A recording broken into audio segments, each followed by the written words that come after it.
ఈరోజు మన నాటు వైద్యం వచ్చేసరికి 30వ రోజు నాటు వైద్యం. మొదటి రోజు నాటు వైద్యంకి 30వ రోజు నాటు వైద్యంకి మీకు పూర్తి తేడా అయితే ఉంది. రిజల్ట్ కూడా ఉండాలి. మీకు ముందుకి ఇప్పటికి మీకేమనిపిస్తుంది కదా?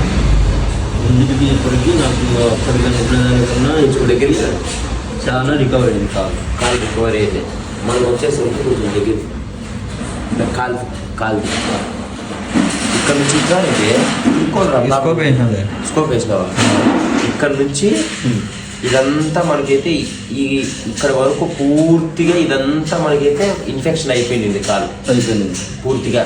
మనకి ఇక్కడ నుంచి ఇక్కడ వరకు 26 రోజులకే క్లియర్ అయిపోయింది.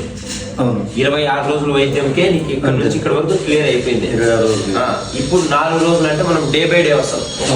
ఒక రోజు వస్తాండా, ఒక రోజు నుంచి ఇంత దూరం రావాలంటే ఇబ్బంది కాబట్టి ప్రొద్దుటూరు నుంచి మన ఊరు కాడ నుంచి ప్రొద్దుటూరుకి రావాలంటే రాను పోను 150, 150, 300 కిలోమీటర్ల డిస్టెన్స్ ఉంది. కాబట్టి మనమైతే డే బై డే వైద్యం చేస్తాం. డే బై డే వైద్యంలో వచ్చేసరికి ఈ రోజు 4 రోజులు. ఇప్పుడు ఇక్కడ నుంచి ఇక్కడ వరకు క్లియర్ అయిపోయింది. ఇప్పుడు ఈ కొంచెం అనేది మనకి ఇంకా డెవలప్ అనేది కావాలి. ఈ కొంచెం ఇది అయిపోతే ఇంకా ఆడికి ఇంకైతే ఎర్రపుండు అయితే పడిపోయింది. రవినన్న మీకు ముందుకి ఇప్పటికి ఎర్రపుండు కూడా వచ్చేసింది. మీకు నరాలు కూడా తప్పకపోతా ఉన్నాయి. ఇప్పటికైతే ప్రాబ్లం అయితే లేదు.